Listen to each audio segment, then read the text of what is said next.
All right, so we're gonna clear some miscellaneous items before we jump into the main topic, which I'll keep a surprise for now. But if you were paying attention today, some news broke wind about Phil Mickelson.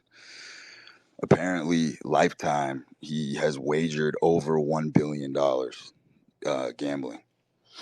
And if you recall from my last spaces, I was sort of rotating a theory that Michael Jordan's greatness actually stemmed from the degenerate dark nature inside him. In other words, he'd never had a love for the game of basketball. Basketball was the feed, it was the tunnel into feeding the dark degenerate nature. And I believe that a lot of greats essentially have to become great at something in order to feed the beast. And it's an absolute must. Hold on one second.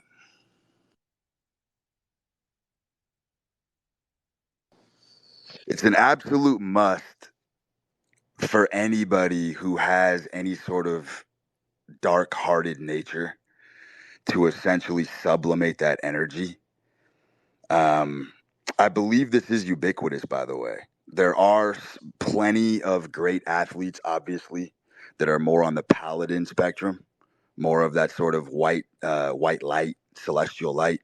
But 100%, every male who's excelling at something is 100% putting their demons to work.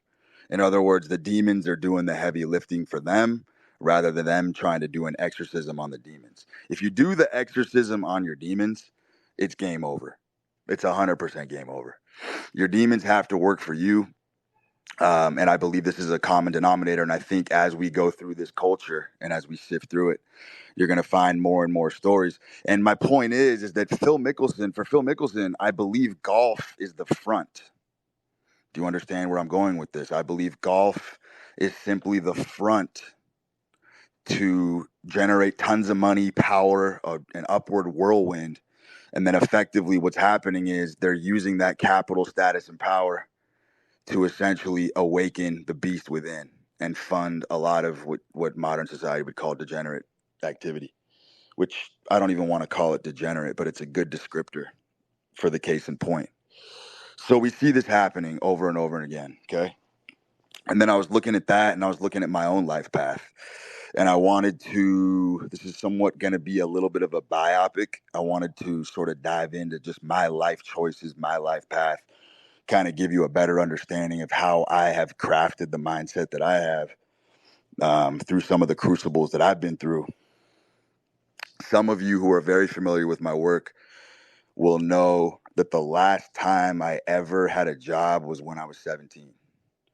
And the day that I got fired was the greatest day of my life. And I sabotaged it on purpose because I knew, I think I called my boss a faggot or something. And I knew that was the end. And when I walked off the job, I knew I had no more excuses. I knew it was just me and my wherewithal and whatever equipage that I had.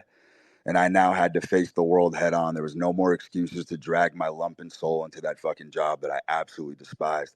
By the way, of everything that I've ever experimented with in my life, having a job was the most existentially torturous. I very hard to put into words the absolute nihilistic feeling of having to walk into a job every day. I was borderline suicidal at the time. It was an absolute, I mean, when I would wake up in the morning and have to go to that job and I would open my front door, it felt like I was in a fucking swamp. It felt like there were giant bats and fucking Tyrannosaurus Rexes and fucking giant spiders. Like it was very, very, very dramatic because my heart was telling me something. So what I did from the day that I turned 20 years old, I lived what I would definitely call a remarkable saga. I don't know that I've ever seen the life path that I've taken. I don't know that I've ever really seen it replicated. I don't know that I have. And effectively, what I did was I decided to wake up every day with zero plan, amnesia, thick skin, didn't give a fuck about what happened yesterday, didn't give a fuck about tomorrow. I lived every day like it was truly my last day. And all I would do with the freedom that I had of just not having a boss ruling over me or anybody lording over me for that matter was I would wake up, I would go to a high-end coffee shop. I would loiter there, get to know the staff, fuck around, be a little bit social, look at motherfuckers in the eyes. But essentially, effectively, I got myself some home turf right off the bat. And I did it in a nice area. I did it in a really fucking upscale area. And I would go to the coffee shop and then I would get bored and then go to the fucking gym. And that's where I started taking up Olympic lifting. And then I would practice my lifts. And then I'd leave the gym mid-afternoon and I'd head over to the library. And I'd fucking scan the library, pick up some fucking dusty tomes here and there, find any interesting topics that I would find, and I would just pluck a book off the shelf, fuck around with it, skim it, flip through it, read it, take a break, go for a walk in the sun, come back, read some more. Then I'd go to the gym for a 2 a day. And then I would go to dinner with a buddy of mine every night. Sometimes he would spot me because I had $0, zero income, zero job. Now, I managed to climb through my entire 20s from the day I turned 20 years old until the time I hit 30 without having a job or any steady income whatsoever. Cash flow was never interesting to me. Never had a desire to buckle down and build myself an instrument that could just bring in money every day. I literally woke up like a fucking predator every morning, and I just had to figure out how to make money through deals. So I was never a cash flow guy. I was a deal guy. Like I could go weeks basically starving and hobbled and really fucking worried about where I was going to get my next meal. And then I would just run into someone serendipitously and make a deal work out of thin air. So I was a yes man. Essentially, I accepted every invite. Anytime I was invited to a function, to an event, I'd say yes. I was just yes, yes, yes, yes, yes to everything. If someone asked me a question and I had no skill set, I'd say yes. And I would throw myself into the fire and figure it out along the fucking way and start solving problems. Didn't matter if I was unqualified. There was no task that I was unwilling to do as long as it was on my terms. As long as it was on my terms, I would throw myself in deep and headlong, and I would just go hard at it. My whole ethos at the time was just maximize entropy. I want to ramp up chaos as much as possible because I know at the apex of entropy is where all opportunity lies. That's a fact. So the more chaotic my life is, the more I'm roving, the more I'm roaming around, the more opportunities are 100% going to spindle. And then I sort of can cherry pick what I want to do from there. And this was a very, very topsy-turvy, I want to call it anxious in the beginning. But over time, I eased into it and I became very comfortable waking up every morning with literally zero plan. Zero. The only structure of my life was the gym and my diet was A1. Now, one of the benefits of being a regular patron at a lot of the spots that I went to is sometimes I would be hungry and I would have $0 and I would have to roll up to a butcher or a restaurant, a steakhouse, whatever, and I would have to open a tab. So do you kind of see where I'm going? I was really, really exploratory with social dynamics and power games because I realized there were all sorts of rules that you could kind of bend. Like it's a very taboo thing to walk up to the owner of a restaurant and tell them, look, I need you to open a tab for me for a week. But they would do it. So I would get a lot of grace and some of these places would open a tab for me and I would eat fucking fine food and stay fueled. And then I would have to figure out where the fuck I'm going to get my next batch of cash from. And I'd end up settling with them at the end of the week. So it was a lot of stuff like that, a lot of juggling, a lot of shuffling shit around. But the epiphany that I had that was the most interesting was I was living sort of like a vagabond every day, but I was free. I was so free. I always had a good woman by me. I always had fucking friendships. I had this sort of local power in my community because I was a known face. I was out and about. I would get up in the morning at 5 a.m. and I would hit the road and I would start basically running the gauntlet and frequenting pretty much the same spots every day. So I quickly became a very, very familiar face in my neighborhood. So everywhere I would go on the street, I was kind of like the mayor. Motherfuckers are shaking my hand. I'm getting dapped up. People are giving me hugs. I treated everybody extremely polite.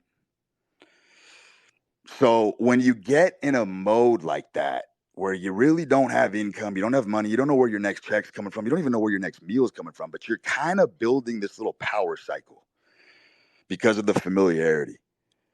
And my whole motto was, look, I could go get a job right now, 100%. I could get a fucking good job.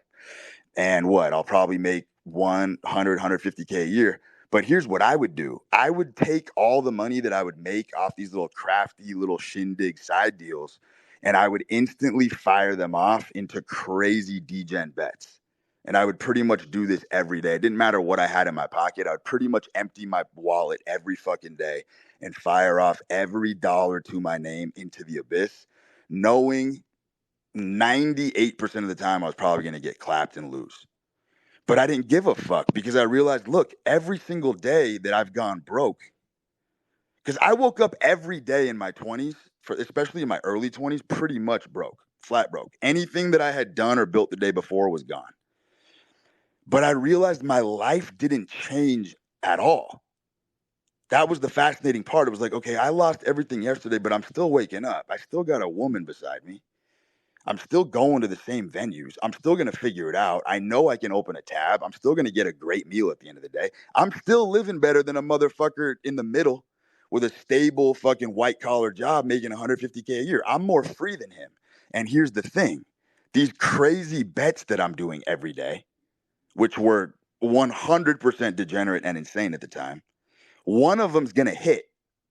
And when one of them hits in this calendar year, I'm actually going to end up with more money than the middle motherfucker working the white collar gig. And that's what would happen. I would go on 3, 4, 5 month dry spells and then hit some absurd, statistically impossible parlay, and I'd make 250 G's. There you go. And then I would get a little bit of breathing room, and I was suffocating and belaboring myself for that 3 months prior. And the more that I would suffocate and the more that I would belabor myself, the harder I would train. See, I have a very different philosophy from a lot of the recommendations on Twitter. I believe however hard your workload is or however much stress you're under should dictate how hard you train. And my philosophy is if you are under a lot of stress and you're under a higher workload, then you have to train harder because everything has to be congruent. Everything has to match the intensity. I don't when things are light and the workload is light and you're in a fucking sabbatical and the year's coming to a downtrend, that's when most people start going to the gym. But I believe that's actually when you scale back. So the intensity that you're lifting should always mirror whatever state of being you're in a particular season. So because I was always under stress and always under a tremendous amount of pressure to survive every day, I had to train hard in order to sublimate that energy. And that's why I started getting super fucking strong. Now, all of this shit constellates together at a nexus point. It doesn't take a genius to figure out that because I was training so hard every day and I had a very robust mind and a robust physique, that athletic archetype that I had absolutely helped me majorly in my fucking conquest. Because old heads, especially old heads in business, for whatever reason, they have an affinity for young athletes. Don't know why, but if you look in any wealthy circle, there's always some kind of broke athlete, semi good looking dude floating around in those circles. Doesn't really have any money, but he's like kind of like a pivotal piece of the crew. So I was that guy. I would just get invited to shit. Keep in mind, the key component here is I didn't have to do BJJ and fucking Muay Thai at the time. I didn't have to do any of that shit because I'm circumnavigating all the bullshit that a lot of people on Twitter say they face just by going into opulent areas. Just by going into posh areas every day to do my work and frequent shit, there's no riffraff there. There's zero riffraff. You're not beefing with anybody. You're around upscale motherfuckers who are doing shit with their life. And that's where I wanted to be. So I never had to deal with morons at bars. I never had to deal with low IQ fucking morons, troglodytes.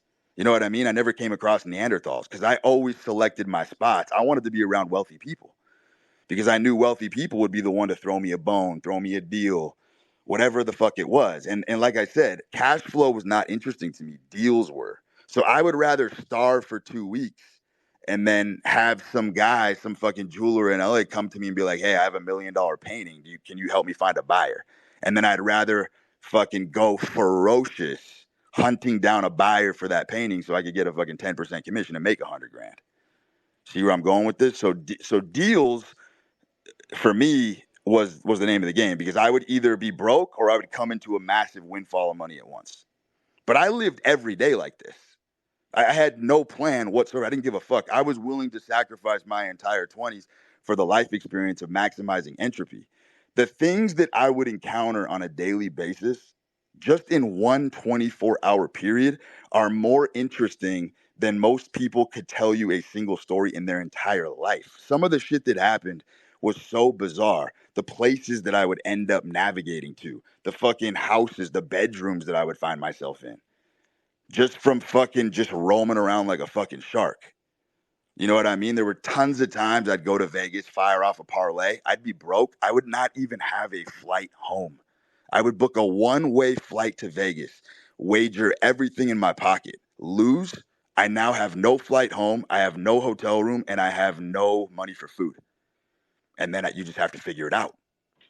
You just have to figure it out. I'd go to the bar. I'd go see a guy that I'd fucking tipped well, a month ago. I'd go to him. He'd open me a tab. He'd get me a steak. Boom, got the steak. Then I'd have to go to a bar, meet a woman, have to go home with her. Then I'd have to fucking make a phone call next day, figure out how I'm going to book a flight, who's going to book me the flight home. Just 100% under maximum entropy at all times and just figuring it the fuck out.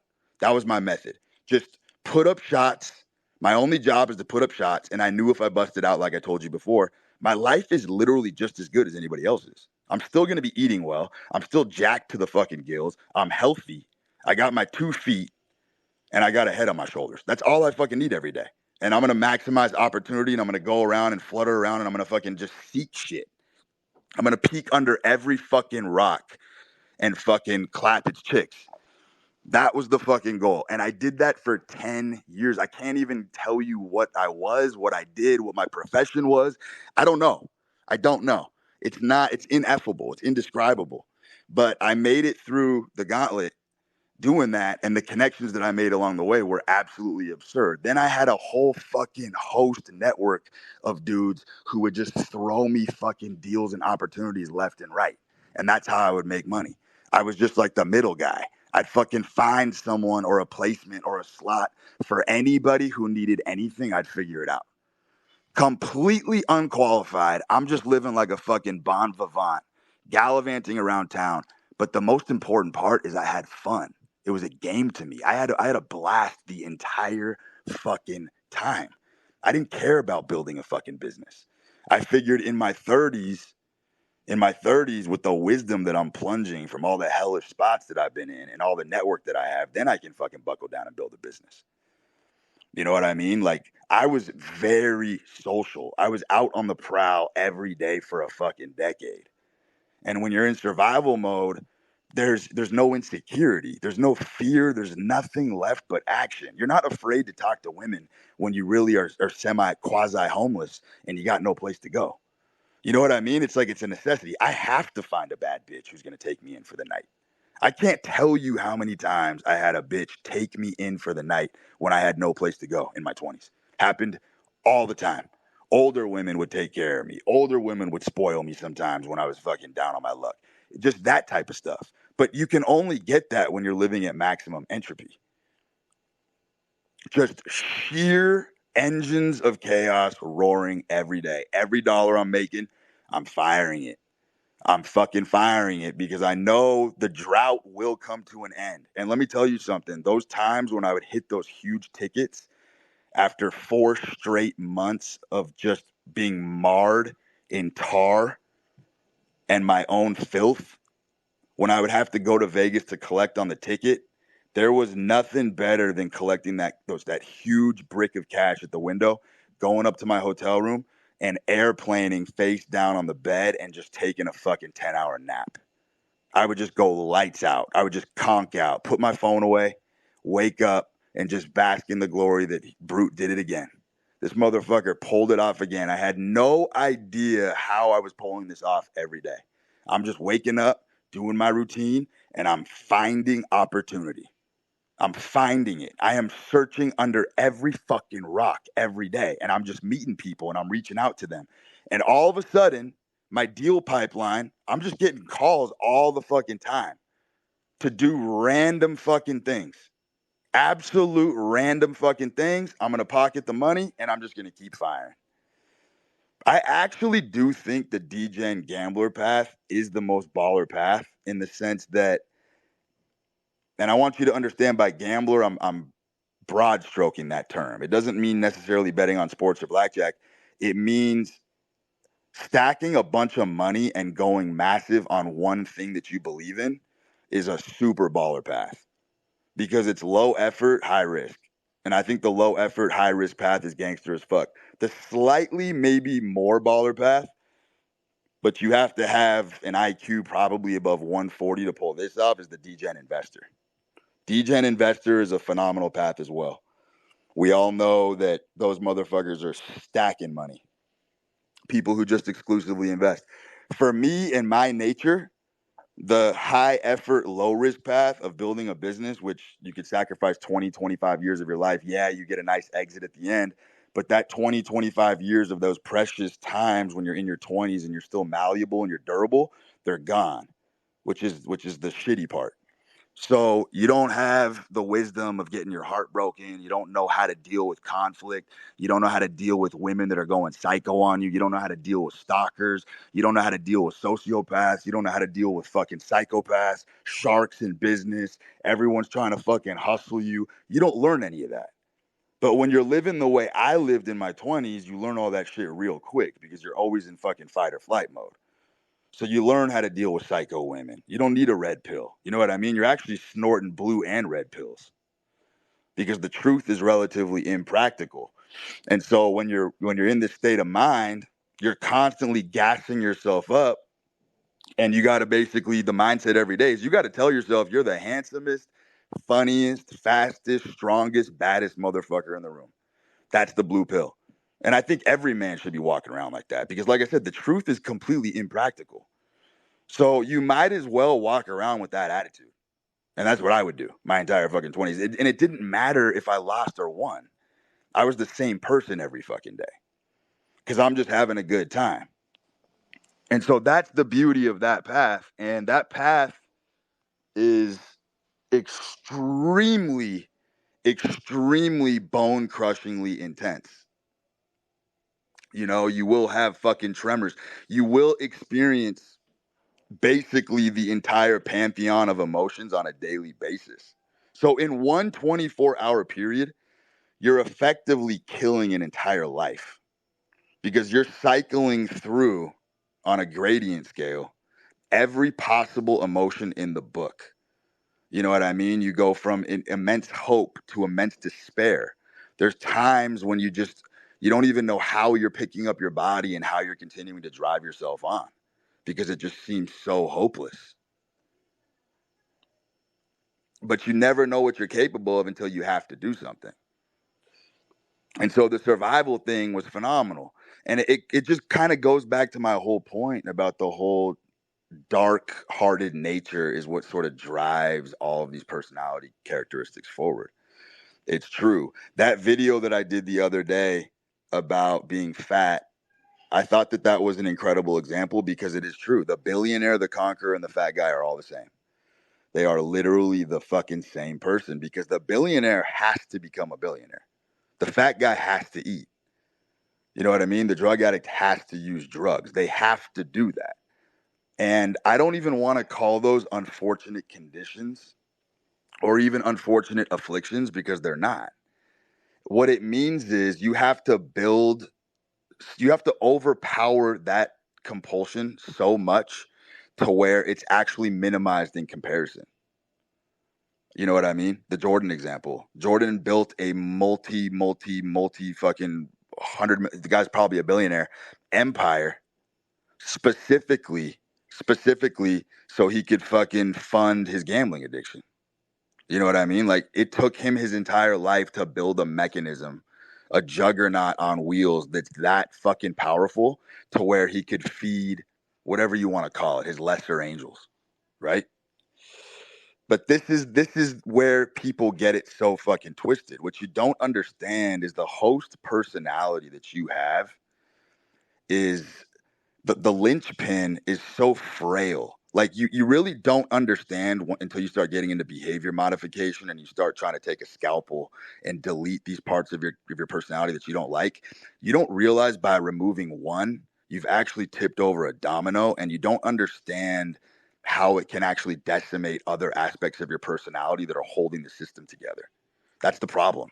So, and again, fellas, we're talking about a true food addict fat guy, right? Not some fucking loser who just fucking eats trash and gets fat for the talk of it. I'm talking about a guy who truly just has a passion for life and a fire in his belly that just loves to eat. Those types of fat motherfuckers, you know what I mean? Those are the types that need to lean into the fucking nature, is what I'm trying to tell you. Because it does spurn an entire host of necessary defense mechanisms that pop into place. I used funny as the primary example, but these motherfuckers are also, they love to hold court in public space, right? If you've ever been at a dining table, look at the motherfucker who usually gets the most airtime at the helm of the table, or the guy who talks the most or has the limelight the entire time. It's usually the big fat guy. That guy loves to hold court.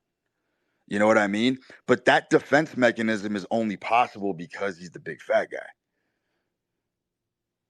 And it's like when you start doing behavior modification and you start tearing things in yourself apart that you don't like, and you start denying that they exist, the entire system falls apart. And that is a hell of a lot scarier than doubling down on what God gave you. That's 100 times freakier, because you're going to lose your identity and you're going to be in a vast chasm, a vacuous chasm of emptiness, and you're never going to really know who you are. This is why I told you guys the RX on Twitter that every male is supposedly going to get more confidence and be a fucking indomitable, indubitable spirit if they fucking lift weights. That is a retarded, asinine concept. That makes zero sense. Some people's physiognomy literally does not match a jacked body. You know what I mean? Like, some people are literally just not meant to be jacked. And if they were, they'd be very fucking uncomfortable in their skin. Very, very fucking uncomfortable. So that is not a one size fits all thing at all. You know what I mean? And even with myself, I see motherfuckers on Twitter, they're like, I want to be more like you. So dudes are fucking getting mohawks, smoking cigs, Olympic lifting. It's like, you don't understand. The fat guy munching on fettuccine Alfredo and being a lazy piece of shit who's at least leaning into his nature, his philosophy is more like mine than the faker pretender trying to smoke cigs and start fucking shooting bets off to be more like me. The fat guy's way more like me in his core philosophy because he's being himself. And that's all I've ever preached or ever implored anyone to do on this platform. Is I want people to get closer to their edge, and I want people to get closer to God, in the sense that I want you to be more of who you are supposed to be without making these little bizarre incisions in your personality. It makes zero sense to do that. I'm not joking. I've never seen somebody who had a severe, first of all, it's a very gay attitude to life. If your urges are so weak that you can actually control your urges, you have no passion for life whatsoever. Your urges to do things should be so strong that the fire inside you would literally burn you to the ground if you didn't indulge it. You know what I mean? Like, that's masculine. Your fire should be burning so hard that you have to displace it or it's going to nuke you off the face of the fucking earth. That's what it should be. So this bizarre pattern of guys going into abstinence. Abstinence is a joke. Abstinence is easy. Anybody can abstain from anything. It's way harder to lean deeper into the thing that you want to do and own it, and just own it and figure out how to weave it into the greater tapestry and infrastructure of your soul and keep rocking with it. Keep walking up the mountain with it. Because, like I said, you don't understand the crutches that you use. Nobody seems to really, the human mind is terrible at understanding the totality of itself. So, very simple mechanisms that people tinker with. A lot of guys will stop smoking, for example. They're like, I know smoking's bad for me. I want to stop. You don't understand when you take away something simple as smoking, you don't understand that you could topple the entire personality like fucking Pompeii. You know what I mean? Like, you might have actually just unleashed Mount Vesuvius on yourself because you don't understand that you're coping, right? Smoking's a cope. Everything's a cope. Civilization is pushed forward through cope.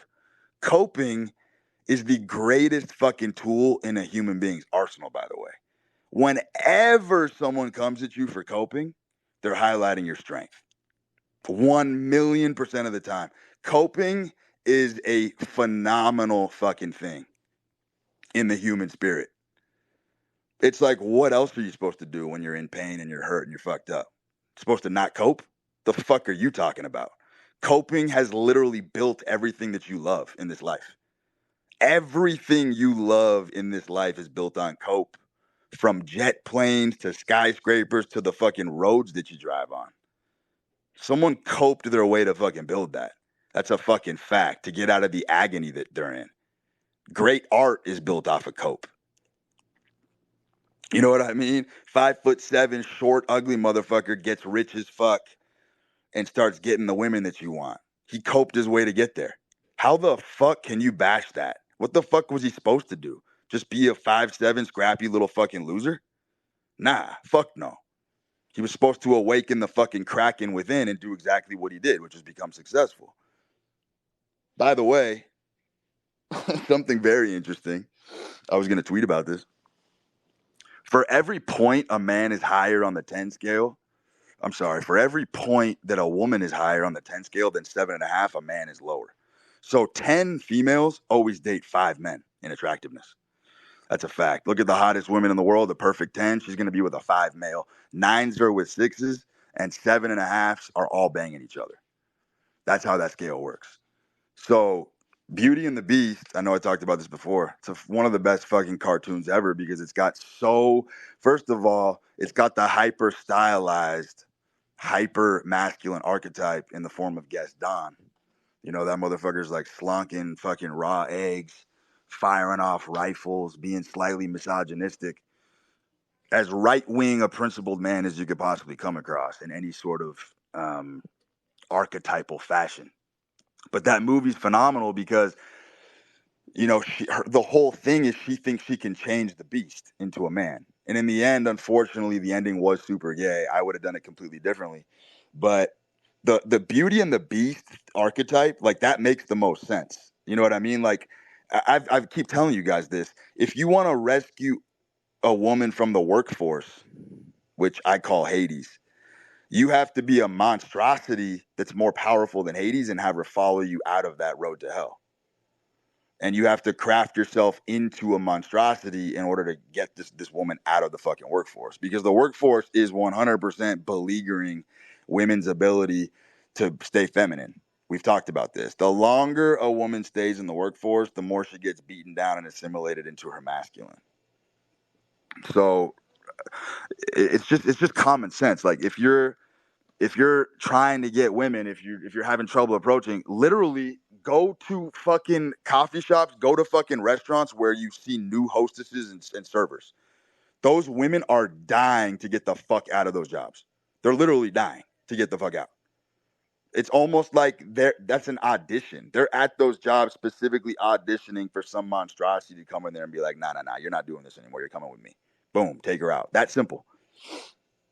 That fucking simple. That's a fucking tried and tested strategy that's worked over and over again.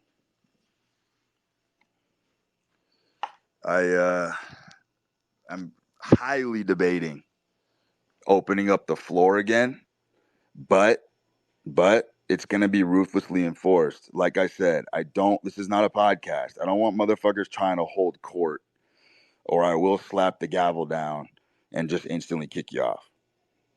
The format is not really a conversational sonata. If you want to ask a question, and that's that. We keep it moving. So I'm thinking about doing that right now. I just gave you some grist for the mill and some food for thought. Let's see what we got.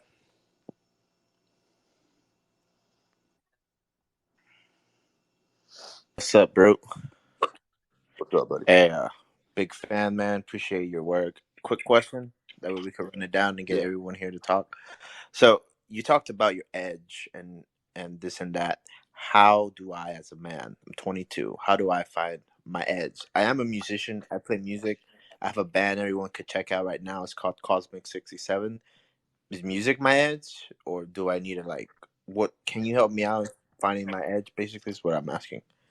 I mean, look, if you have to ask, the answer is always no. That's sort of my rule of thumb. I would say it sounds more like a pet project of yours. If you don't have a discernible talent or some kind of edge by like the age of 25, and this is just like a rough hewn estimate, um, I'm not joking. I think the path forward is always to become a hyper normie. Because like a lot of guys don't, because this is like one of the biggest questions that I get. People ask me all the time, how do I find my talent, Brood? How do I find my fucking edge? How do I find my mission? It's like what these guys don't understand is that if you don't have a discernible talent early in life, your best bet, like you can go very far in this world being lukewarm without an edge. You can go very far if you dress well, if you're not autistic about it. Like there's plenty of people who have pushed the envelope and gone a lot farther than they were supposed to go on paper just by being hyper normie. I think hyper normie is pretty an underrated path for a lot of people. It's very underrated. If you have an edge, let me explain this to you right now because this will clarify the question for good. You would know by now because your edge is painful. Your edge hurts you. That's why it's called an edge. You know what I mean? Like that's the point. No pun intended. That's the point. But the edge is always the thing that hurts. It's something that's capable of causing great harm to you if you don't unleash it, if that makes sense. And it's usually discovered in the form of a destructive tendency that, if not sublimated, becomes extraordinarily destructive. And that's why you see many people implode and get wiped off the map. Does that make sense? Yeah, I got you. All right, thanks, bro. Mm-hmm.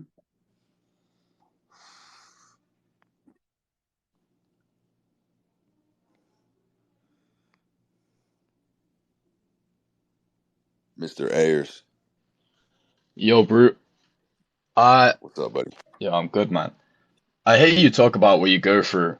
When you're younger, it seems like there's something more that's driving you. Like you kind of had this unwavering faith in something. Now, I've kind of been tempted and gone down the path of religion, believing in faith and God, but it seems to almost numb the edge that I have because I seem to abstain from a lot of things that previously gave me almost personality and gave me a little bit of fire. So as of now, I've kind of been going off that path, but kind of delving into more like impulsive feelings. I'm not sure if you have an opinion on this, whether it's good or bad I or do. I do have an opinion on this, and this is exactly what I'm talking about. This modern culture in 2023. There's a lot of safety nets. I almost want to call them Venus flytraps that will catch you if you fall. There's a lot of self-help groups, religions.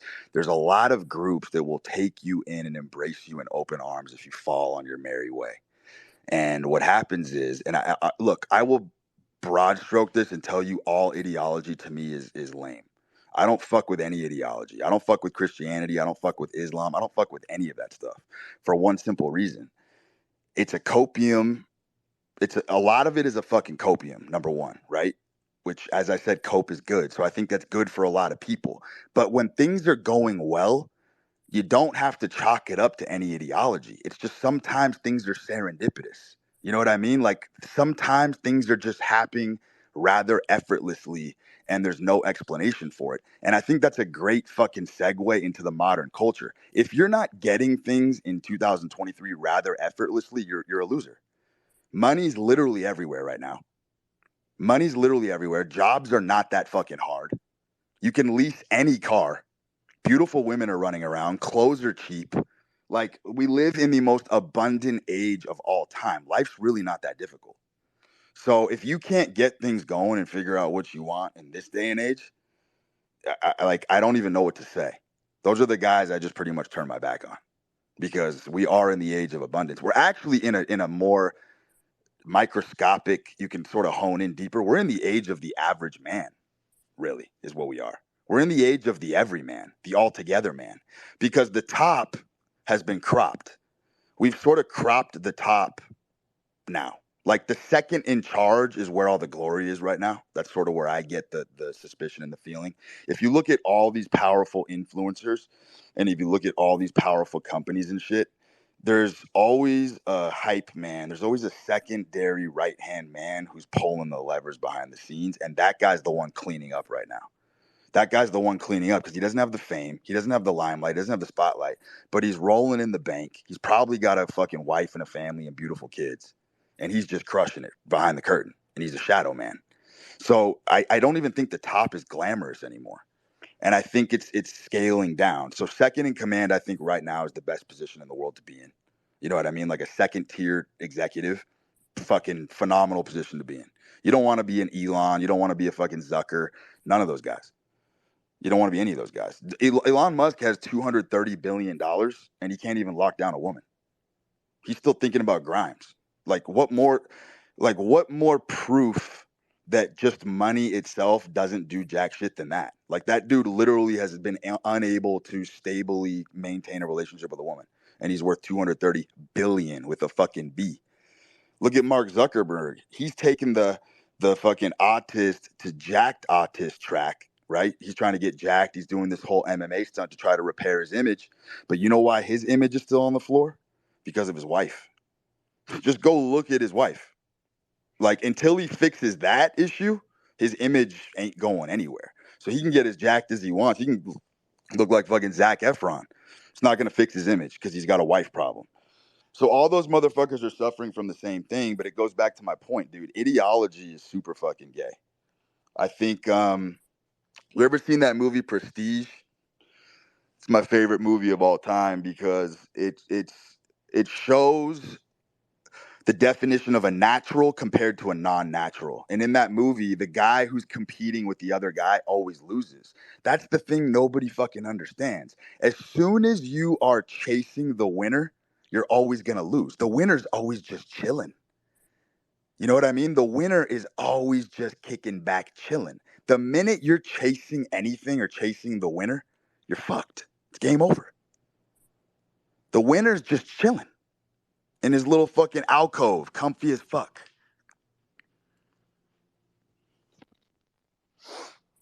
So I think that pretty much summarizes a lot of what you're going through. And look, man, I mean, look, some people when they fall on their journey, they need those ideologies and they need those crutches to fall back on. I'm not fucking vilifying that at all.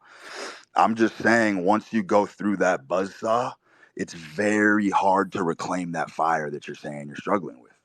Because they, by necessity, they will make you bow down and they will take that away as you polish their boots and kiss the ring. But here's the thing. All of those ideologies have one thing in common, right? Structure and discipline. That's why people who lose their footing in life like to fall back on that infrastructure, because they're going to teach you a doctrine of living. They're going to teach you structure and discipline. Now, here's the thing. With structure and discipline, you're never going to go broke, but you're also never going to have a fucking threesome. Does that make sense? Like, you're never going to experience the wild side of life, but you'll also never go broke. And I think swinging in between, this is sort of my whole central thesis. This is a great question that you asked, because I think swinging in between being a loser and being a winner is actually the best thing you can do in life, because you will strike a golden middle at some point. I don't think you want to stay in either one of those departments for too long. You don't want to be a loser forever, and you don't really want to be at the top forever either. You want to kind of figure out how to swing back and forth and strike that fucking golden perfection, that golden mean. And I think everybody's, the male struggle is sort of figuring that out.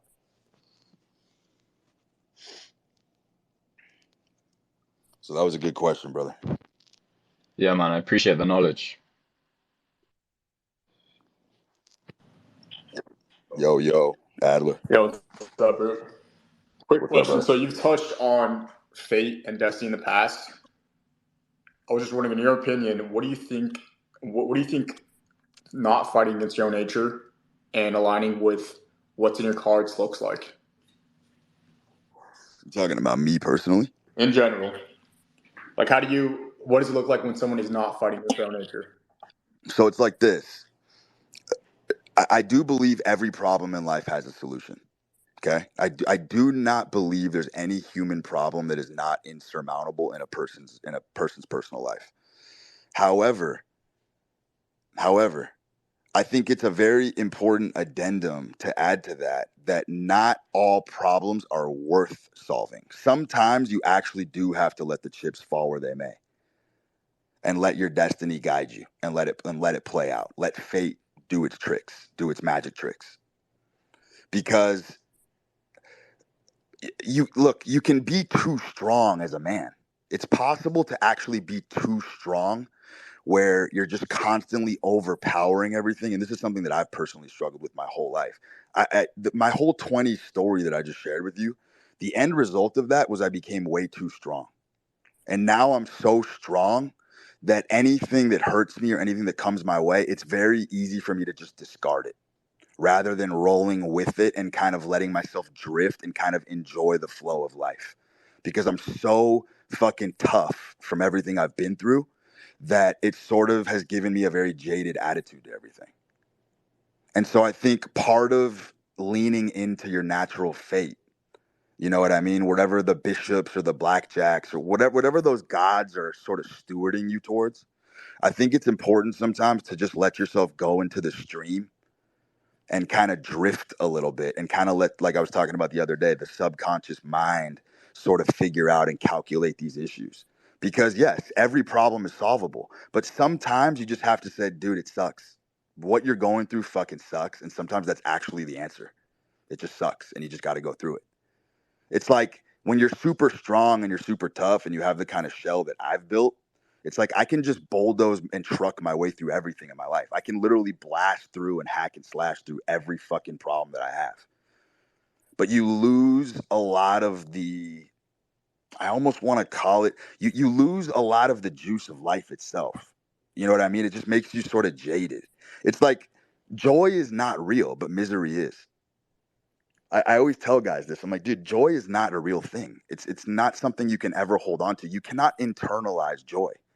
That is not a state of mind or a state of being, or it's not even a mode. You cannot internalize the sensation of joy. It's a fleeting, temporary sensation that should be ravaged and massacred for all it's worth. But misery is real because misery can be internalized. Misery can be deeply internalized as a mode and as a state of being. And a lot of the greats and the figures that I talked about in my preamble today, a lot of them are harnessing that energy because joy is nothing. I mean, let's be honest for a second. In nature itself, there's not a lot of positive, right? Nature is somewhat of a miserable thing. There's a lot of like dark negative forces are a lot more powerful in nature itself than the positive. And that's why I'm pro drug, by the way, because most people do not know how to escape the middle. And what drugs do, and I'm talking about performance drugs, like motherfuckers jumping on steroids, Adderall, shit like that, Coke, whatever the fuck people do. Drugs are not my thing because I'm one of the blessed ones who has a great personal struggle to overcome. And the negativity fuels me far harder than any drug could possibly fuel me. So I run off the fumes of just the negativity that I've been surrounded with in my life. And that propels me to great heights. However, for people that don't have a genuine great personal struggle to tap into, drugs are the only thing that's going to really get them out of the middle because there's not a lot of positive to work with. So they don't really have the fuel or the ammunition or the gunpowder. The powder keg is often dry.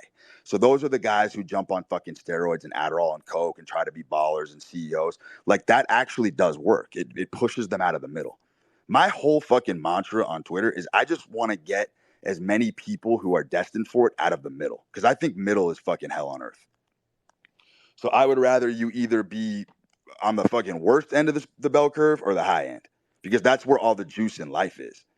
And I just despise the middle so much. I have like a personal bone to pick with it. So a lot of my philosophy is very aggressive, and it's very antagonistic to that style of living because I know how brutal it is. It's like the 140K a year to 240K a year salary. Like if you make between 140 to 250K a year, that's the no pussy zone. Those guys don't have any women around them because you're not rich and the job is just hard enough. It's in that zone where the job is just difficult enough where there's no women around. You know what I mean? So that's like a perfect encapsulation of what I mean by the middle. Like anybody will tell you, the guys that are making 150 to 250K a year, they struggle immensely in the dating scene. They can't find a wife. They can't lock down a chick. They're just always on the fucking struggle bus spinning their wheels. You know what I mean? And I feel for those motherfuckers. Do you have anything to add to that? Because I actually really like your account, and I agree with a lot of your takes. Yeah, there's a lot there. As far as, if I have anything to add, honestly, I kind of come into these things the same way that most people come into them, just to learn and listen and absorb. A bit of a younger cat, so there's not much that I could add that would kind of add too much to that. But yeah, man, I appreciate it. Right on, brother. By the way, I mean, his question was so good because, he's talking about intervention. He's talking about sort of interfering with your fate. And we've talked about this before. America is the perfect land. It is the holy land for the ambitious and driven bulls. It just is, because a lot of what happens in America is it's people making phantasmagoric mistakes and then just outrunning the fuck out of those mistakes and patching it along the way. That's literally the perfect snow globe. If you could put America in a snow globe and give it a synopsis, that's what it is. It's maniacs running around making sometimes horrific mistakes, but if you move quickly enough and you let your subconscious sort of take over and problem solve, like we were just discussing, you can patch a lot of that stuff up down the road. And that's a lot of what happens within high level companies. Like if you look under the hood of a lot of these companies that are functioning, they're very dysfunctional because the people running them are out of their fucking head. And America 100% rewards that behavior. America rewards that type of behavior. Rewards people who move very quickly past their mistakes. The people who dwell and harp on it, they sink in quicksand and they get fucking dealt out of the game pretty quickly. Let's take another one.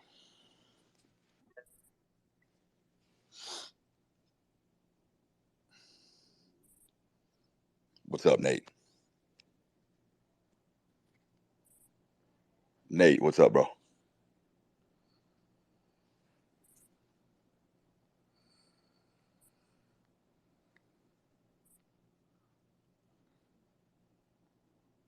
Yo, if you're talking, I can't hear a word. I don't think anybody else can. I'm going to pull up another speaker.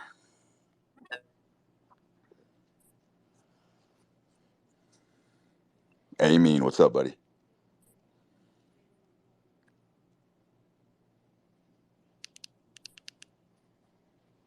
Amin, you're on.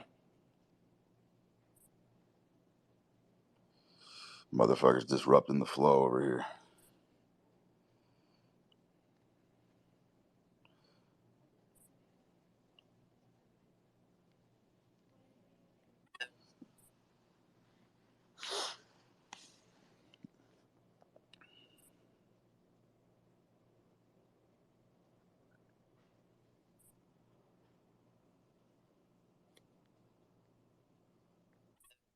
Yo, Lorenzo, you're up. What's up? Soon, right? And I've always had this issue of like, ever since I was a kid, I was good at a bunch of different things, but my parents could never figure out like what I was good at. So like, what would you recommend for me to do? They're not supposed to figure that out for you, man. Like, that's That's 100% a very intimate, personal thing. You know how I was talking about making money making money, like the way you decide to make money for yourself is the most hyper personalized aspect of your personality. That's why I don't really believe in teaching people how to make money. I don't believe in any of that bullshit because that's not how life works. Like your art is very unique to you. Now, are you asking me how to figure out what your talent is? Uh, I don't really understand what you're asking. like, I just don't know which direction to take because my whole life they've tried to groom me into certain areas, and like I feel like I haven't been able to find anything because of that. Yeah. Yeah. So you're in a rut. So when you're in a rut, the only solution is to run yourself into the fucking ground. That's my answer to that. If you are in a rut, and this is just for anybody listening, if you are in a serious rut and you have been stagnating for fucking 6 months, run your body and mind into the fucking ground. Because that's what it's going to require to make a change. And then you will figure it the fuck out. Remember, I always told you necessity is the mother of all invention. Brother, you are never going to take an action or decide on a course until you have to. Your parents are making it too easy on you, buddy. They're probably giving you a roof over your head. They're probably paying your bills every month. You don't have to pick a path, bro. The body craves homeostasis. It's always going to take the easy way out. As long as you know your parents are going to back you, you ain't going to fucking take any leaps of faith. So run your fucking self into the fucking floor, and I guarantee you the clarity in your mission will come to you. That's the thing, is you don't ever find your mission finds you. If you have to search, hunt, seek, and destroy to get your mission, that ain't a mission. Your mission finds you. Your obsession finds you. That's why it's called an obsession. You had no part, you had no conscious part in making that decision. It feels like it came from divinity. Appreciate the question. Yeah, thanks a lot, man. Helps a lot. Ruthless, what's up, buddy? Hey, Brew, I joined a little bit late. Can you hear me?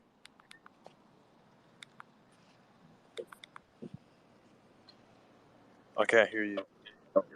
Yo, you're Yeah, up. can you hear me? Okay. Yeah. I don't want to sound rude, but to my understanding, your last marriage resulted in a divorce, and I know like you went through a divorce when you were younger as well. So I just wanted to know, like, is there anything specific you were going to do to like remedial the fact for maybe like Brute Junior? Because like you said, it affected your life a lot when you were younger. So I wanted to know, like, are you going to like make Brute Junior kind of figure out how to go through that parental split on his own, or do you have a plan for that at all? Nah, man. I mean, I'm a very, very active, proactive father. It's like I've told you before, man. You still have to lord over the unit. When babies are very, very little, they very much are far more dependent upon their mom. And when they get older, then when I say older, I'm talking about like toddler age. Once they hit about 3 years old, which my son is 3 years old, then they definitely have, stricter and stronger requirements for sort of that masculine force to come in and guide them and teach them and shit. But yeah, man, I mean, the divorce is fucking irrelevant. I'm 100% a proactive father. And as you can tell by my last string of tweets, I mean, that's sort of the galleyway that I'm sort of headed down. I'm sort of dismantling a lot of this fucking, Twitter philosophy of the man being out of the house and shit. I think most of that stuff's absolute fucking bullshit and garbage. I think in order to have power over a household, I think the man has to be present and in the game with his woman very often.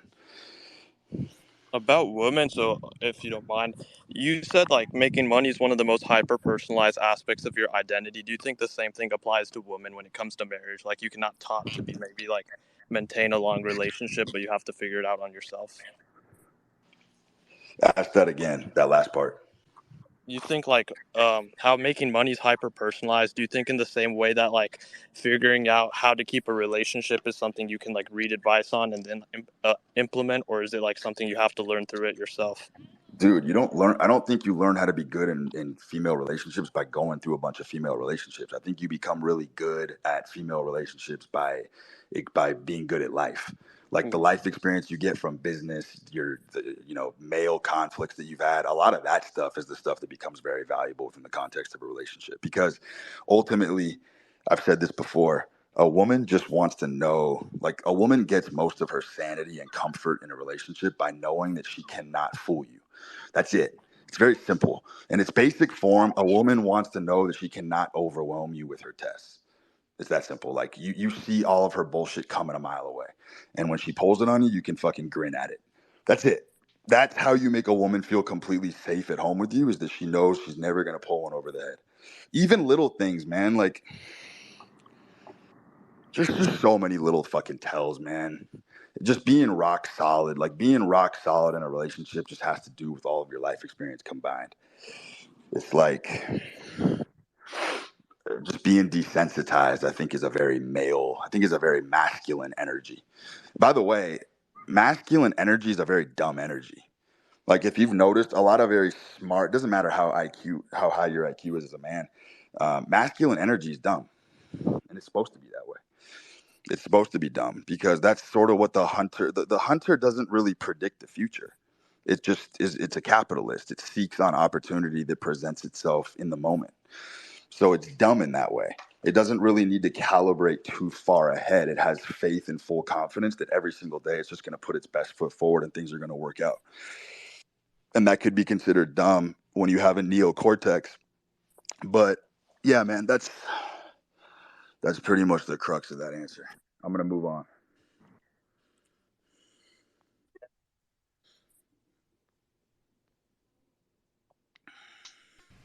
Hey, what's up, Bert? Dude, I got like fucking 100 requests to speak right now. This shit's ridiculous. Yeah. What's up, bro?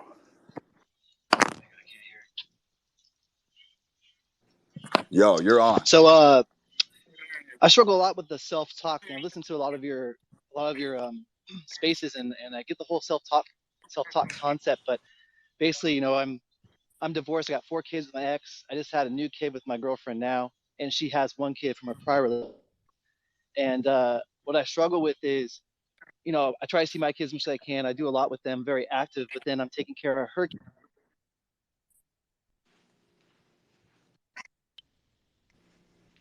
My kids I'm with. And so I try to get myself out of that by saying stuff like, hey, man, it's okay. You're influencing this kid's life in a positive way. She's a good woman. He's a good kid. That dad's not in the picture. It's up to you now. But what do you recommend, like, on those periods where you get in those small ruts to just self-talk out of that mood that you're in without Dude, visually showing it? Your mic is severely fucked up, dude. I literally cannot hear anything you're saying. I'm going to move on. Try to reconnect in a bit. I just want to keep the flow going.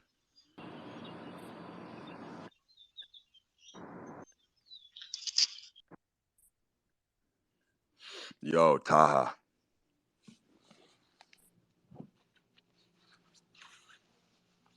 Yo, Taha.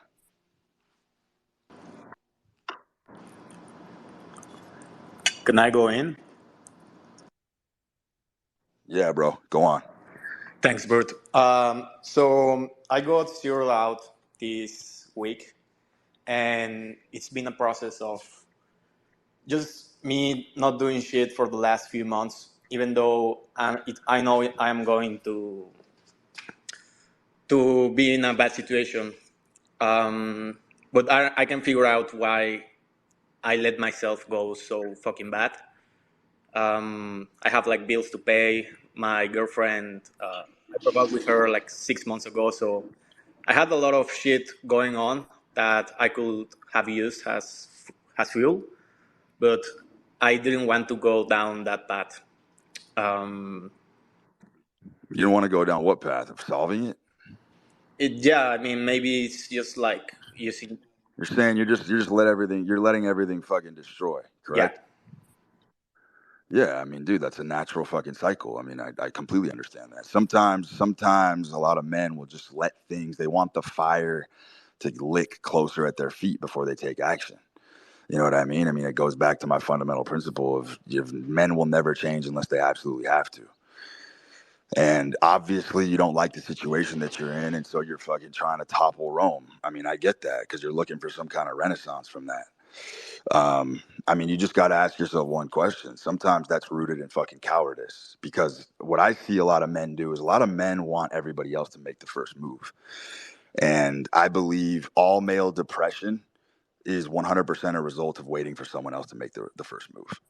That's where male depression stems from. In your situation, it seems to me that a lot of men, they don't have the balls to essentially extricate themselves from a bad situation, so they want somebody else to do it. So a guy will be with a girl he doesn't like, and then he doesn't have the balls to leave, so he'll purposely just fuck up the relationship so she leaves him. Or he'll be at a job that he fucking hates, and then he'll purposely, subconsciously start doing shit because he wants to get fired.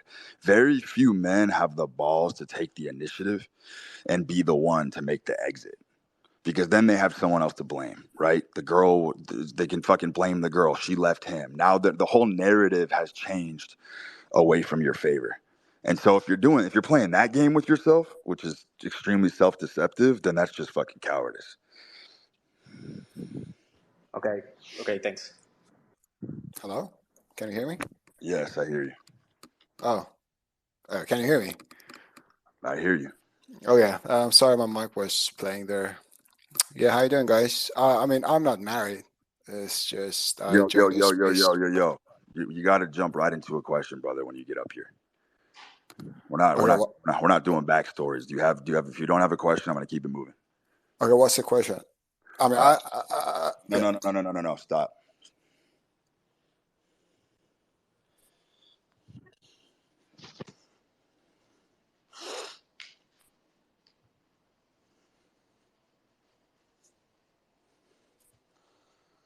Hold on, we got a D coming up here.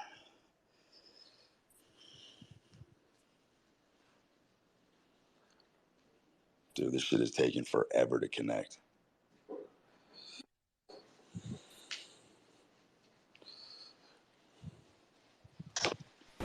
Yo, Bolo. Hey, bro, can you hear me? What's up, buddy? Gentlemen, you have to understand, I have literally over 100 requests right now to speak.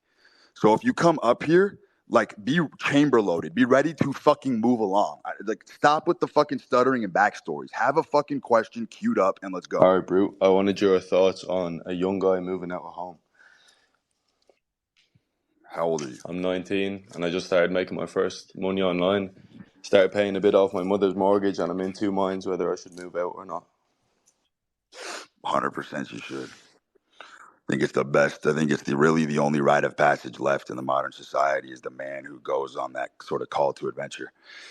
I don't think any young man should be still chilling at home past the age of 18. I think it's an absolute atrocity on his own masculinity, and I think it's an atrocity on the human spirit. 100%. That's just my fucking sort of blasé take on that. Yep, 100%. Thank you.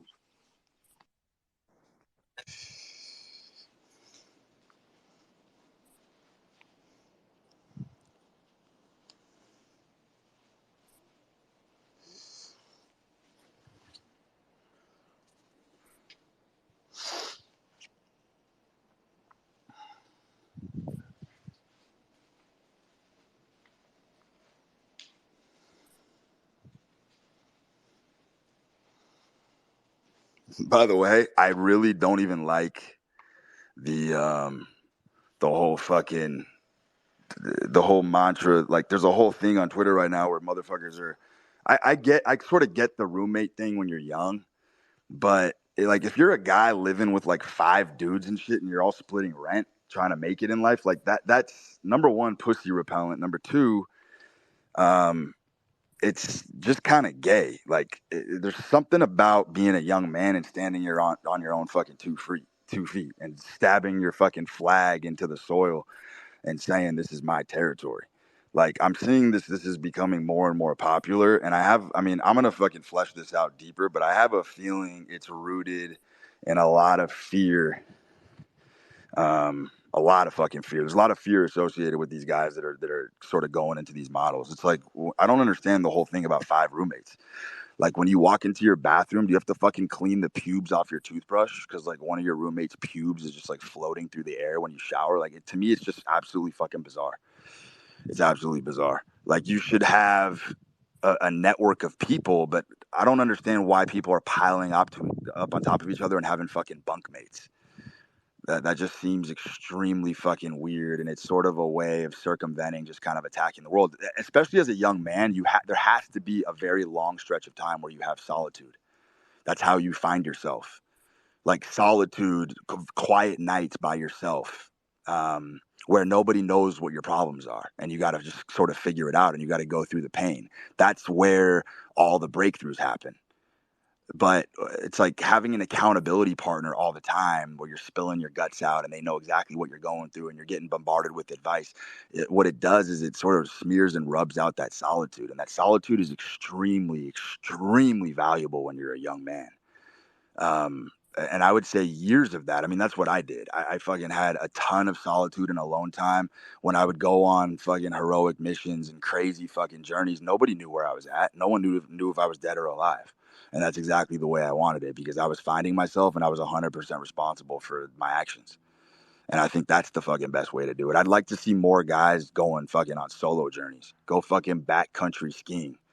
You want to talk about tinkering with the fucking fear mechanism? Go do that type of shit, and don't tell anybody that you're going, because you're going to be forced to fight and come back. I think this guy connected, or maybe not.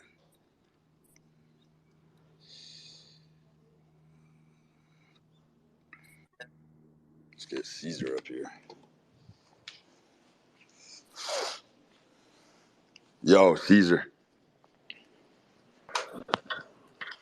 Yo, Brute, can you hear me?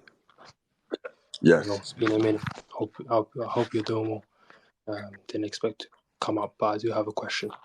So in terms of your, I'd say, philosophy, I've been following it for a year. Now, my question is around self-sabotage. So I know some of the people here that are listening. Shout out to my guy Matt. But I made around $1 million when I was 19.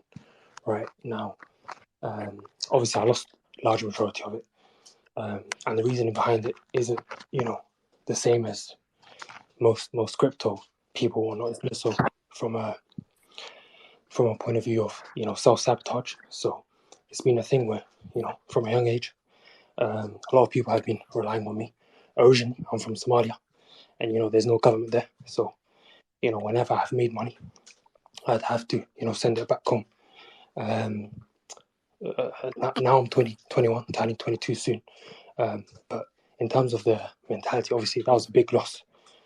So it's played and it's ruminated on my mind. And in terms of going forward, building stuff, which was a strength of mine, it sort of slowed me down. So in terms of the sort of, I'd go in depth, but I'm also aware of the time. Bro, you got to speed up the question, Yeah, man. Get to the point. it's basically on self-sabotage and ways to mitigate that, because I know that's pretty much it. Dude, what did we just discuss in the beginning of the show? We discussed that all men will self-implode and self-sabotage if they don't sublimate that energy.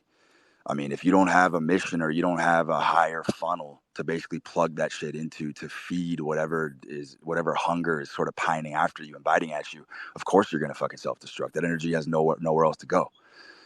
That energy has nowhere else to go. It's the difference between fighting against yourself and working with yourself. It's like I've always told you, most people, when they go to the gym, they have to harass and humiliate themselves mentally just to push themselves into the gym, because it's not their true nature. They're forcing themselves into an activity that, yes, it's healthy, but it's not really who they are. And so they have to slave drive themselves. They have to pull out a whip and they have to lacerate themselves mentally over and over and over again to the point of mental abuse just to get themselves to do a fucking rep of bench press, because that's how much they hate going to the fucking gym. You know what I mean? For me, it's the opposite. I've always been an athlete. Me going to the gym is as trivial as walking to my fucking car. So my point is, by me going to the gym, I'm honoring that energy that I have. By me getting strong as fuck, I'm honoring the energy that I have. It takes zero effort for me to pull myself into the gym. I can do it at 2:00 in the morning. I'm happy to lift. It's just who I am. That's what the voice that whispers in my head tells me to do. And so you have to figure that out. You have to that energy, man. Like, making money on its own is not the thing. It's not the fucking end point. We just talked about a bunch of rich dorks who still struggle in life. Like, that's not the goal. The goal is to build mechanisms and systems around you that can feed whatever darker aspects of yourself are looming, so that you don't fucking hurt yourself. That's the idea. Like, I said it, but Michael Jordan became the greatest basketball player of all time. No one wants to acknowledge this. Specifically, and this is all subconscious, specifically so he could fund his gambling habit. That's a fact. If he didn't have that dark, degenerate nature inside him, he never would have had the impetus or the moxie to become the best basketball player of all time. That's how fucking powerful and ferocious that energy is. It's primal. And if you don't do anything with it, then you're just a name on a tombstone that nobody remembers. You know what I'm 100%. saying? You know what I'm saying? So the only way, and I'm convinced of this more and more as I go through life, the only way to beat an affliction is to literally inhale its spirit until it's been consumed so much and so often that it has a sort of a nullified effect on you. It has a dulled effect because you're applying that energy into something that's way more vast and expansive than you could possibly imagine. You have to have an empire. You have to become so powerful that substance, whatever it is that's been holding you back, has a nullified effect. That's how you mitigate it. That you have to become a phenom. There's no choice for the chosen ones that are born with an affliction. You have no option. If you're an addict and you can't stop hurting yourself or abusing yourself, you have no choice but to embark on the greatest adventure of your life and build an empire. You need infrastructure. You need people around you. You have to build that yourself, so that you have an engine that's constantly churning out resources in order to mitigate that. That's literally the only answer. Awesome. I think That's why rehab doesn't work. That's why talking about your problems don't work. Yeah. Because those urges are way more powerful than words. Do you understand? These are primal facets of life. Nobody has figured out how to rip out the plumbing. Like, that central nervous system is wired a specific way, and no one has been able to get deep enough and crack the kernel of the core to get in there and figure out what the fuck's going on. Like, this is the human quandary. This is the human Zen koan that every philosopher's been trying to crack forever. No one's been able to figure it out, because we all know that if you do have an affliction of that capacity, you have to become a great. You have literally no other option, or you're gonna burn away, or you're gonna burn out and be a figment of somebody else's imagination. Yeah, the main thing would be, because you've spoken about this a lot, even from last year on the SoundCloud. One thing we mentioned a lot, and I think it might help others as well, is more so the self-image. Because you talk about addicts and whatnot. I grew up next to a crackhead, which was my neighbor. So obviously the self-image doesn't align with one of being, a millionaire and whatnot. So obviously that's something I want you to sort of touch upon as well, real quick. Yeah, I mean, that's a good question. So it's like, look, here's the deal. Crackheads, addicts in general, they have a mission, is the bottom line, right? They have a mission. The mission is something that's sort of trite. It's sort of trivial in its own way. It's frowned upon, whatever. But they do have a mission, which is more than most people can say, right? The addict has to score every day. The addict has to score every day, so he has a mission, which is why I've always told you, an addict has zero problems with women or even maintaining a household. There are a lot of functional addicts roaming around that have very loyal women standing by their side. And I think I figured this out the other day. It's because the impulsiveness of the addict resembles high testosterone behavior. And I think women are drawn to that. You're going to be very hard pressed to find me a functional alcoholic, a raging alcoholic man who has a wife that leaves him. It's almost never happened. But here's the deal. Here's what I'm telling you. The functional alcoholic only became a functional alcoholic because he figured out how to weave that into the superstructure of his personality. That's what I'm telling you. He didn't use self-denial. He fucking wove it in and let his other strengths eclipse it and overshadow it. You know what I mean? Like, you guys don't get it. When I say there's maniacs running this country, it's a fact. They all are degens. They all are fucking balling on coke. I know for a fact Elon Musk is probably on like 12 different fucking drugs daily.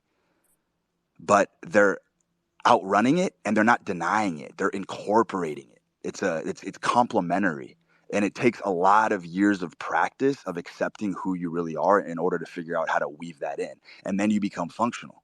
You know what I mean? There's kingpins all over the world doing majestic things, moving huge numbers, doing crazy business, fashioning together deals like MacGyver daily that would fucking make your head spin and your eyes fall out of your head.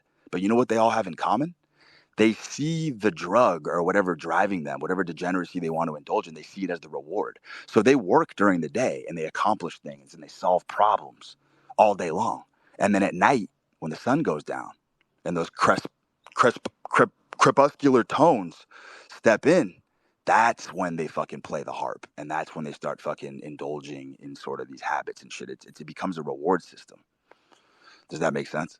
That's a whole different interpretation, because everybody at the top is a functional degenerate.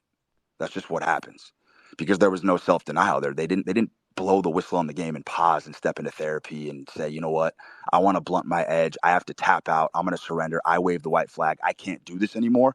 I need a fucking mental health day. I'm going to go to rehab for 4 months. That bonfire is just going to become stronger after the 4 months. That's why the recidivism rate in all rehabs is like 99%. I believe 99% of people who go to rehab end up falling back into the same pattern. And the next run is stronger than it ever was before, because they're doing it the incorrect way. The energy has to be sublimated. I'm going to move on. That was a good question.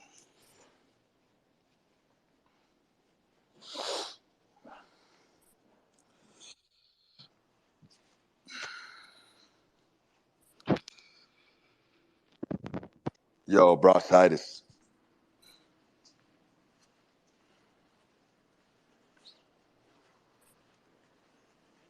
Yo.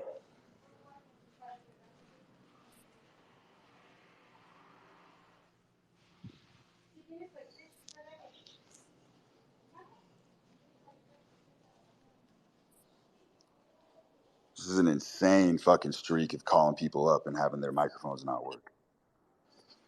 Not even humanly possible. Yo, John. John, you're up, buddy.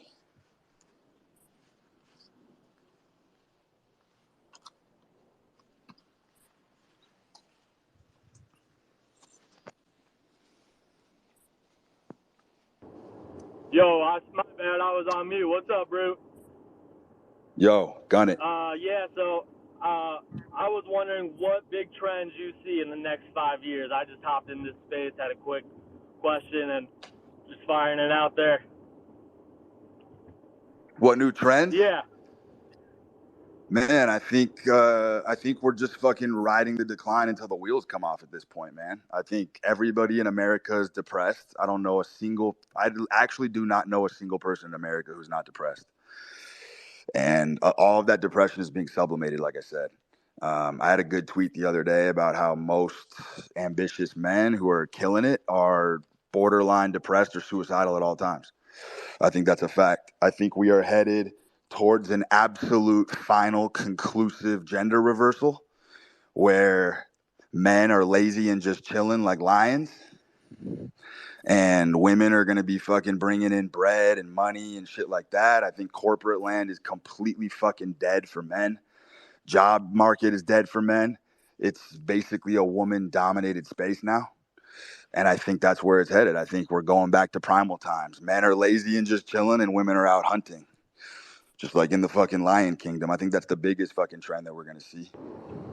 I hear ya, and yeah, I kind of lived. So what I do is I'm a professional golf caddy. So I'm back and forth between Ohio and Florida. Florida in the wintertime, super nice course down there, very private, networking, just around a bunch of good people. And, you know, I get sun on the skin every day, and I do enjoy what I do, but it's like, you know, there's more ambitious moves out there. And Do you have another question? No, go on. All right. I'm going to stop you right there. Thank you. All right.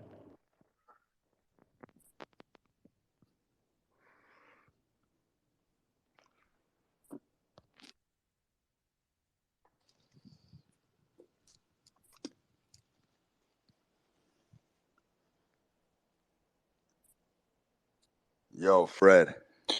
Yo, Brute, how you doing? Good, man. Talk to us. So you talk a lot about the chaotic types, the anti-humans that break all the rules, but that's what gives them their edge. In your experience, at what point does the breaking the rules and the degeneracy start to not really like give you opportunities and bring you forward and all that kind of stuff and actually get in the way of things? Does it have to end at one point? Yeah, I mean, of course it does. Like, it's like that earlier fella said. All his only mission was to fucking make money. Making money for the sake of making money is not going to work for most people. It's not going to solve your problems. It's really not. I mean, everybody has this sort of golden rule that they think if they make a ton of money, they can just rest on their laurels and coast the rest of their life. That's not how the game works whatsoever. You're going to get eaten alive. You're going to get eaten alive by predatorial women who know the game better than you do. On average, I would say in this current society, women are a lot smarter than men. They're a lot sharper. They're a lot more calibrated and fine-tuned to what's really going on. And they are devouring men, especially rich men. Rich men are getting absolutely pounced and preyed upon. And that's a common theme because everybody seems to think that money is just going to solve your problems. And as we've outlined 100 fucking times, that's not the case. So to go back to the original point, you 100% do have to build vehicles outside of the degeneracy. The degeneracy, I don't even like that word because every male has a dark nature that they 100% need to bring forth if they want to have a complete life. You have to travel the left-hand path before you can travel the right-hand path. And it's sort of like I've said before, I consider myself a Buddhist. I consider my philosophy very Buddhist, but the catch is I arrived at Buddhism by traveling the complete opposite direction. You know what I mean? And most paths that are worth journeying are like that. You know what I mean? It's like the Mobius strip. The Mobius strip where there's a twist in the middle. Wherever you start, you sort of end up on the back road of where you began. And so in order to sort of find that sort of salvation and emancipation, and I want to even say clemency, you have to travel the opposite path of where you want to go in order to get there. That seems to be a universal rule of thumb. You know what I mean? If you want to get to Christ, you fucking take the left-hand road to get there. It's just a ubiquitous thing. And I don't think running towards the light in the beginning is the best way to go. I think you have to run towards the dark so you can better understand yourself and understand the impulses that you have. The more you squash those things, the further you will ever find any sense of contentment or fulfillment as a man.